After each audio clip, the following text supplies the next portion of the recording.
Reka mbasuhuze mbifuriza ibihe byiza nanone mwebwe mukurikira kandi mukunda uyu muyoboro twizere ko mumeze neza cyane. Tugarutse mu makuru yihuta tugezeho kano kanya, natwe tuba tugomba kubagezaho rwose mukayabona ku gihe kandi mu bambere nkuko maze kugenda mubimenyera. Reka maze amasabe mukore subscribe, like, share ndetse na comment kugira ngo dukomeze kugenda twaguka kandi nanone umuyoboro wacu rwose ugenda ugera ku bantu benshi. Hari amakuru tugezeho kano kanya yihutirwa avuga yuko ku mupaka u Burundi na Republika Demokarasi ya Kongo ndetse no hafi y'umujyi wa Uvira ibintu byongeye gukomera cyane, byongeye kuba bibi cyane. Urugamba twavuga ko ari bwo rutangiye bundi bushya. Imirwano ikomeje guhanganisha M23 n'igisirikare cya Republika Demokarasi ya Kongo nayo ikomeje kugenda ifata indi ntera uko bwije nuko bukeye, uko amasaha agenda yicuma. Ubara amakuru tugezeho kano kanya nyuma yuko hakomeje kugenda humvikana imirwano ikomeye cyane ahitwa ku Ndondo, ndetse kandi kanasiga M23 ihirukanye nabi cyane abarwanyi bo ku ruhande rwa FARDC basanzwe bafatanya. Birumvikana barimo nyine FARDC, ingabo za leta, hakabamo kandi Wazalendo uko zakabaye zose, hakabamo ndetse na FDLR, hakabamo ingabo z'u Burundi, ndetse muri iyi minsi hakaba ari no kuvugwamo P5 umutwe wa Kayumba ufatanya na Gumino ya Colonel Nyamusaraba. Bose bakaba bagenda bihuriza hamwe nyuma yuko rero M23 ibashushu bikanyije ikabakura ahangaha ku Ndondo nabi cyane, bagasubira mu bice bitandukanye kugeza ubwo ubungubu bari za Mitamba. Hari amakuru mashya atugezeho yihutirwa yerekeranye n'iby'uru rugamba. Ese habaye iki? Niki kimaze kuba? Hanyuma turakubwira amakuru agiye atandukanye ari kuvugwa ku mirwano, ariko kandi tukubwire ko hari n'ibiri kubera ahitwa Maremo, naho urugamba rwabaye urugamba busurungi. We gusa ntuze kujya kurenda kubwira uko ibintu byifashe muri aya masaha. Ibimaze iminsi bibera mu gice cyo muri Kivu y'Amajyepfo, nyamara uko maze iminsi ngewe mbibona cyangwa se mbisesengura, nakubwira ko bigiye kuba nkuko byari byifashe muri Kivu y'Amajyaruguru mu minsi yashize, ubwo habaga imirwano ikomeye cyane yahanganishaga FARDC ndetse na M23. Ibyaje kurangira M23 ifashe ibice bitandukanye birimo n'umujyi ukomeye cyane wa Goma. Icyo gihe byari nyuma yuko imaze gufata ibice birimo nka centre ya Masisi, imaze gufata centre Sake, imaze gufata ibice byo muri Curu hafi ya byose 90%, aho hose imaze kuhafata. Hari urugamba rwari rwabanje rukomeye cyane. Aha rero abantu baravuga ko rugiye kwimukira muri Kivu y'Amajyepfo.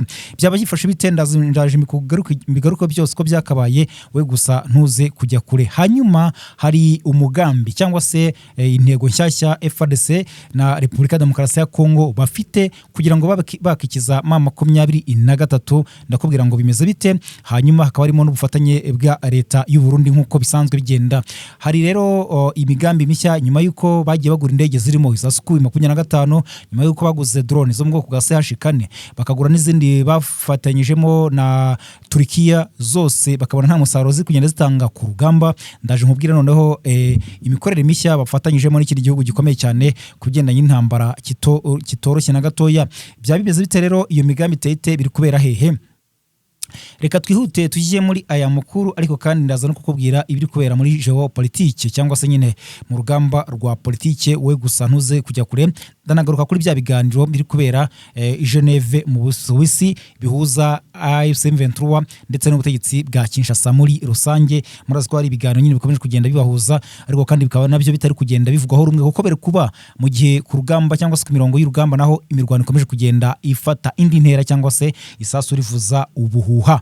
Reka twinjire muri aya makuru. Je nitwa Isaac Neza ngwaye ikaze. Tukomeze kugenda twibuka twiyubaka, turibuka ku nshuro 32 Jenoside yakorewe Abatutsi mu 1994 mu Rwanda rwose, aho kugeza ubu ngubu rero turi mu minsi 100 yo kwibuka. Hanyuma nakubwiraga ko hafi y'umupaka w'u Burundi humvikanye ibiturika cyangwa se ibisasu biremereye cyane rwose, aho kugeza ubu ngubu rero ibyo bisasu kandi igikomeye cyane ari ingaruka zikomeye byasize hariya. N'ubundi ni hafi y'umupaka wa Burundi yego, ariko kandi no hafi y'umujyi wa Uvira. Umujyi wa Uvira umaze iminsi humvikanamo ibisasu biremereye cyane, ndetse bikanavuga ko byatewe na M23 kuko byanashegeshe ikigo cya gisirikare cy'ingabo za leta ya Kongo FARDC. Bivuga ko harimo n'ingabo z'u Burundi, ariko kandi amakuru ya nyayo avuga ko ingabo zarimo ari za Republika Demokarasi ya Kongo FARDC. Aha rero M23 yatwitse kino kigo, ndetse kandi abasirikare batandukanye harimo na aba officier biza kumenyekana yuko bahasize umutwe. Abandi benshi barakomereka ku buryo bakomeje kugenda bitabwaho hariya ku bitaro byitwa WTMC Park. N'ubundi niho hafi yaho ngaho niho byari byabereye, hakaba ari haruguru ya katedrale ya ya Katolika muri sange. Aha rero amakuru agaragaza ko hongeye kumvikana ibiturika, ariko kandi ntabwo ari noneho rwagati muri uyu mujyi wa Uvira cyangwa se aho bita Murongwe, ahubwo noneho ni kure yaho gato, ariko kandi no hafi y'umupaka w'u Burundi. Ibyateye impungenge cyane cyangwa se ibyateye urujijo n'ubwoba abaturage baturiye hafi aha, bavuga ko habagiye kuba intambara ikomeye cyane bigendanye n'ibyo bamaze iminsi bumvise muri Uvira mu mujyi rwagati aho Murongwe, ndetse n'ibyo bari kubona biri kugenda bikorwa mu bice byegereye uyu mujyi wa Uvira. Bavuga bati M23 yabiri mu nzira zo kuza kuhasatira, bavuga bati FARDC nayo iri kurwana igira ngo ibe yasunika inyuma cyangwa se yakirukana M23 ibitaza gufata uyu mujyi wa Uvira. Byose bikaba byagira ingaruka ku baturage b'abasivili bari hano muri uyu mujyi ndetse no mu nkengero z'uyu mujyi wa Uvira. Amakuru rero atugeraho aravuga yuko kugeza ubu ngubu humvikanye ibiturika cyane, ariko ngo byaba byakozwe n'abarwanyi ba Wazalendo ndetse na FDLR. Hari umuturage rero wamaze kumenyekana wahaguye kugeza ubu ngubu, akabanga ari umugabo w'umwarimu wahitwa hafi aho rwose Kavimvira, akaba yishwe n'ibisasu bya Wazalendo na FDLR. Aha rero abaturage baho batangiye kugenda batabaza bavuga bati ibiri kubera ahangaha nibyo kwamagana, birasaba ko hashyirwa umutekano wihariye cyangwa se hakaba hashyirwa abarwanyi ba M23, kubera ko nyine n'ubundi M23 abaturage bo muri Uvira ndetse no mu nkengero zaho nahaza Kavimvira ku mupaka bakomeje kugenda batabaza bavuga bati turashaka ko aha turi hagenzurwa na M23, bitewe nuko agenzura aho tumva ko hari umutekano, haba mu bice byo muri Masisi, haba za Rucuru, haba mu mujyi wa Goma. Kuva bawufashe umwaka urihiritse hari ituze n'umutekano, usibye ibitero bya hato na hato by'udutero shuma bigabwa na Wazalendo na FDLR. Nanone kandi muri Bukavu hari umutekano ahagenzurwa na M23, na Uvira kuva M23 yahafashe hari umutekano, ariko kuva iharikuye hakomeje kugenda humvikana umutekano muke rwose mu buryo bukomeye cyane. Aha rero bakavuga bati rwose muri bice bitandukanye hakabaye haza ingabo cyangwa se abarwanyi ba M23. Kugeza ubu rero ntabwo Wazalendo cyangwa se FARDC barigamba ko ari bakoze ibyo bitero cyangwa se ari bo barashe ibyo bisasu, ariko kandi abaturage baho bakomeje kugenda batangariza itangazamakuru ko byakozwe n'uruhande rwa leta ya Kongo, by'umwihariko Wazalendo na FDLR. Baravuga ko rikomeje kugenda bibera mu nkengero z'umujyi wa Uvira no mu mujyi wa Uvira rwagati, biteye impungenge ko habagiye kubera isibaniro cyangwa se imirwano ikomeye cyane yiyongera ku maze iminsi bibera muri uyu mujyi no mu nkengero zawo, kuko ubundi harashize iminsi twumva ibyaberaga ahitwa za Ruvungi, Kabunambo, Mitamba, za Cyamate n'ahandi hegereye umujyi wa Uvira humvikana umutekano muke bigizwemo uruhare no gukozanyaho kwa hato na hato kwa FARDC ndetse na M23. Rero muri iminsi igera muri 3 ishize hongeye kumvikana imirwano cyangwa se urusaku rw'amasasu bigizwemo uruhare na FARDC, ariko kandi na M23 nayo igira ngo icungire umutekano wayo cyangwa se igira ngo isubizeyo ibitero igabwaho n'uruhande rwa FARDC. Hanyuma reka twerekeze mu bice byahitwa ku Ndondo. M23 ku munsi w'ejo bundi yafashe igice cyose cyo ku Ndondo, kuko bundi harasanzwe hari uruhande ifite bo nabona natwirwaneho, ari nacyo gice kinini bari bafite. Hakaba n'igice cyari gifitwe na FARDC n'abambari babo, no kuvuga nyine barimo Wazalendo, abarimo Abarundi, abarimo FDLR, abarimo rwose na P5.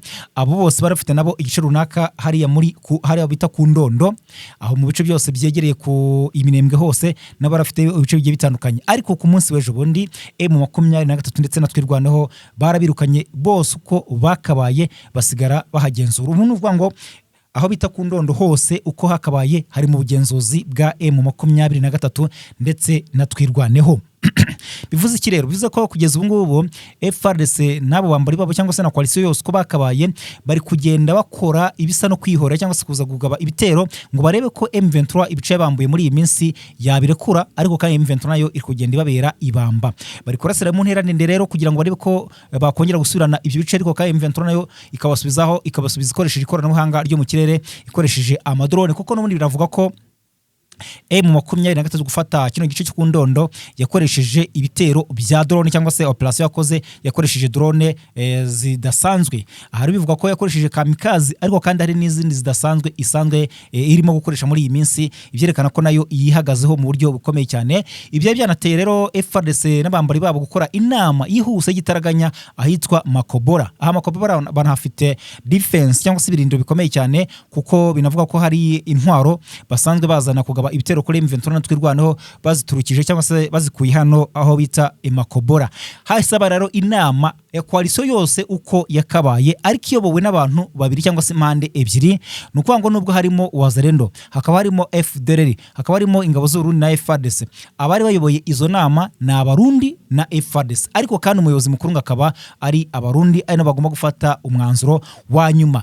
Inama ari yibanda rero kuki yibandaga kurebana no ko bashaka ubundi buryo na strategy nshyashya ndetse n'uburyo bakoresha mu kugura izindi ntwaro n'ubwirinzi bwo mu kirere kugira ngo arebe ko bahangana n'ikoranabuhanga rya M23. Birasanzwe ko M23 ifashe igice runaka ku ruhande rwa FARDC West hakurikiraho icyo twita inama yihuse cyangwa se inama z'ikitaraganya kugira ngo arebe ko hagira igikorwa mu kwisubiza ibice M23 iba yabambuye. Ubwo yafataga ibice byo muri Minembwe byarabaye, ubwo yafataga imbere, ubwo yafataga umujyi wa Uvira byarabaye, mbere nyuma yaho ubwo yafataga ejobundi Karehe, ibice bya Karehe birimo groupement ya Ziraro byarabaye, bakoze inama yihuse. Ibyo byose rero bigenda bikorwa kugira ngo arebe ko hari ikintu bakora nibura kugira ngo bisubize igice runaka M23 iba yabambuye muri rusange. Ubu rero no kugira ngo kugeza ubu ngubu no kuvuga ngo M23 ukomeje kugenda yifatira uduce runaka dutandukanye buhoro ku buryo ubona ko byagiye bica intege cyane igisirikare cya leta ya Kongo, FARDC ndetse n'abambari ibacyo. Mugira mbabwira iyi nkuru ahitwa Marimo naho harumvikana imirwano ikomeye cyane, harumvikana urusaku rw'amasasu hagati y'impande zombi, yaba M23 yaba n'igisirikare cya leta ya Kongo FARDC bari gukoresha intwaro ziremereye cyane zirasa mu ntera ndende kandi zikica abantu benshi cyane. Icyakora cyo kugeza muri aya masaha mbabwira aya makuru nta mibare iratangazwa yabaguye ku ruhande runaka, yaba M23 yaba leta ya Kongo, nta kiratangazwa cyerekeranye n'iyi mirwano. Ikiriho cyo nuko aha Marimo hari imirwano cyo kimwe n'ahitwa Busurungi. M23 ikaba akamejeje cyane, ikaba imereye nabi cyane ihuriro ry'igisirikare cya leta ya Kongo, ya koalition yose uko yakabaye, babuze ayo bacira nayo bamira, barahunga umusubirizo, baragenda amasigamana rwose, bari kwihisha mu myobo n'ahandi hashoboka hose kugira ngo barebe ko bakikiza abarwanyi ba M23 yabujije epfo na ruguru. Hari abaturage batangiye gutaka cyane cyane biganjemo abo mu bice birimo kubera iyi mirwano, nukubaza Busurungi na Marimo, bavuga bati rwose turugarijwe cyane n'iyi mirwano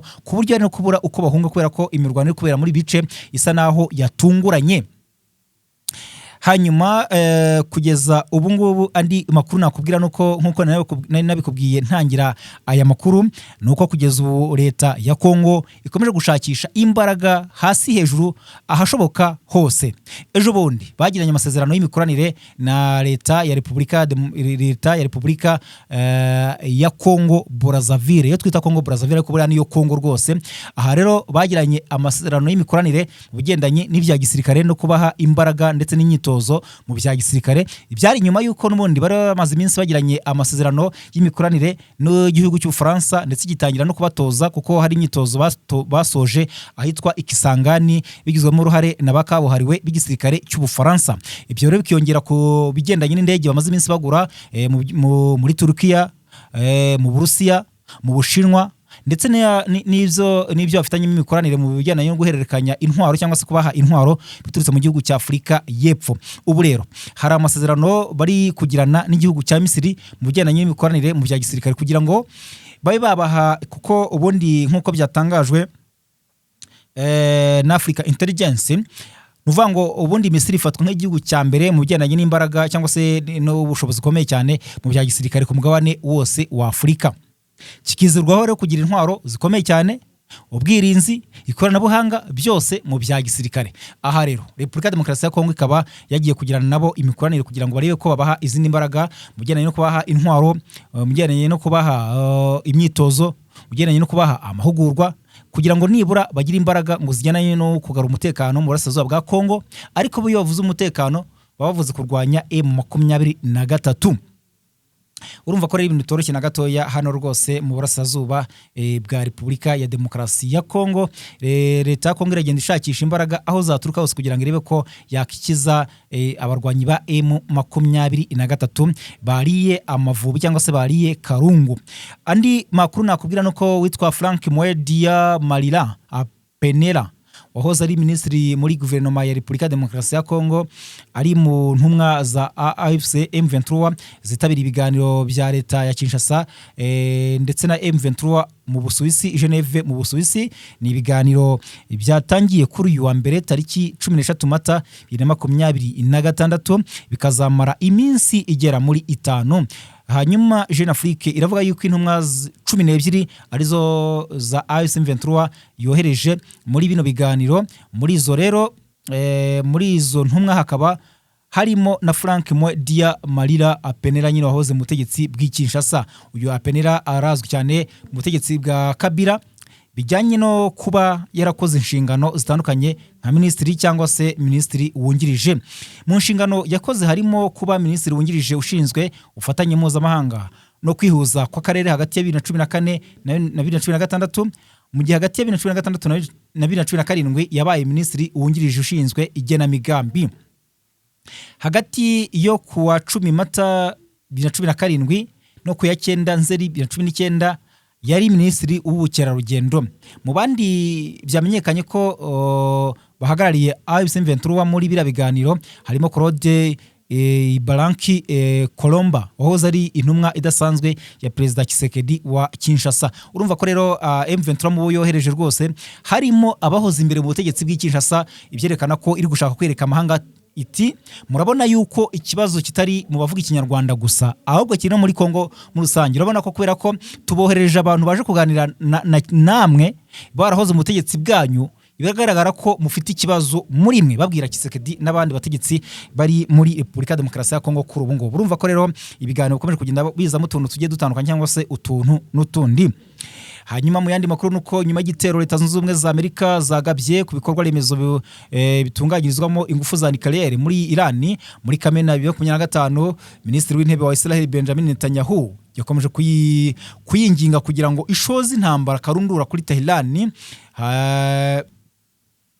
ariko ntabwo yahise abona igisubizo cyihuse. Mu gitondo cyo ku itariki 11 Gashyantare 2026 Netanyahu yagiriye uruzinduko rw'amateka i Washington DC muri Leta Zunze Ubumwe za Amerika.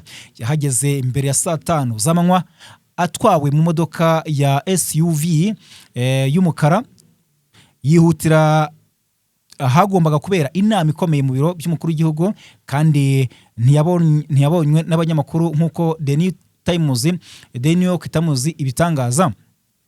Itsinda ry'abayobozi muri Israel ryari ryahageze mbere batangira ibiganiro na bagenzi babo b'abanyamerika byabereye mu cyumba cy'inama y'abaminisitiri ubwo Netanyahu yinjiraga muri White House. Yamanutse ingazi cyangwa se nyine escalier ajya mu cyumba cyahariwe ibiganiro. Ingingo zikomeye rero z'umutekano nizo baganiragaho, ahasanga Perezida wa Amerika nyine Donald Trump n'abandi bayobozi bakeya bari bitabiriye ibiganiro. Icyo cyumba rero cyarimo ecran nini cyane zagombaga gusobanurirwamo ingingo zitandukanye zirebana n'uburyo Iran ibangamiye inyungu z'abanyamerika n'abayisiraheli, ndetse bakaba barabuze uko babigenza. Imwe rero yari inyuma ya Netanyahu yagaragayemo umuyobozi w'urwego rw'ubutasi rwa Israel Mossad David Barnea. Inama idasanzwe y'aba bayobozi b'ibihangange yitabiriwe n'umuyobozi w'ibiro bya Perezida wa Amerika Susie Wiles, Minisitiri w'Ububanyi n'Amahanga unasanzwe ari umujyanama mu by'umutekano Marco Rubio, Minisitiri w'Ingabo Pete Hegseth, n'umuyobozi w'inama nkuru y'inzego z'umutekano General Dan Kane, umuyobozi w'urwego rw'ubutasi rwa Amerika CIA John Ratcliffe, umukwe wa Perezida Trump Jared Kushner, n'umujyanama wihariye umukuru w'igihugu mu birebana n'uburasirazuba bwo hagati Steve Witkoff bari muri iyi nama. Abandi bayitabiriye abandi bayobozi bakuru barimo n'abaminisitiri ntibari bazi iby'inama kuko Trump na Netanyahu ntibashakaga ko hari amakuru ajya hanze bitewe n'ubukana yari afite. Ubwo rero uwo munsi Vice Perezida JD Vance nawe ntiyari ahari kuko yari akiri mu ruzinduko rw'akazi muri Azerbaijan. Inama yatangiye Netanyahu agaragariza abanyamerika ko yahindura ubutegetsi bwa Iran bukagendera ku mahame y'idini ya Islamu byashoboka mu gihe ibihugu byombi byashoza intambara kuri Tehran. Byageze aho rero abayobozi bo muri Israel bereka Trump amashusho agaragaza abayobozi bashya bayobora Iran mu gihe ubutegetsi bw'iki gihugu bwakurwaho. Mu bagaragaye ku rutonde harimo umuhungu wa Shah wa nyuma wa Iran, Reza Pahlavi, yakaba yarahungiye muri Amerika. Netanyahu rero n'abantu be bagaragaje ko mu byumweru bike misile zikaze za Iran zizasenywa, ikabura ubushobozi bwo gufungura umuyoboro cyangwa se umuhora Hormuz unyuzwamo ibikomoka kuri peteroli, kandi ibyago by'uko Tehran yabangamira inyungu za Amerika mu burasirazuba bwo hagati ari bike cyane. Umuyobozi wa Mossad yagaragaje ko intambara itangiye abanya-Iran bahagurukira kurwanya ubutegetsi bwabo, kandi ko uru rwego rwakwenyegeza uwo mwiryane mu gihe ibitero bikaze byaba bikomeje kugabwa kugira ngo ubutegetsi bwa Tehran bukurweho. Ngayo ngo koreka amashimire cyane mwebwe mukunda kandi mukurikiye ibiganiro rwose by'uyu muyoboro, mukore subscribe kugira ngo dukomeze kugenda twagukanya, muneka tugira ibihumbi 10, mukomeze gukanda like, mukande share kugira ngo musangize abandi ibiganiro byacu, muduhe comment kugira ngo bigende neza cyane. Imana ikomeze kubarinda, mbifurije ibihe byiza.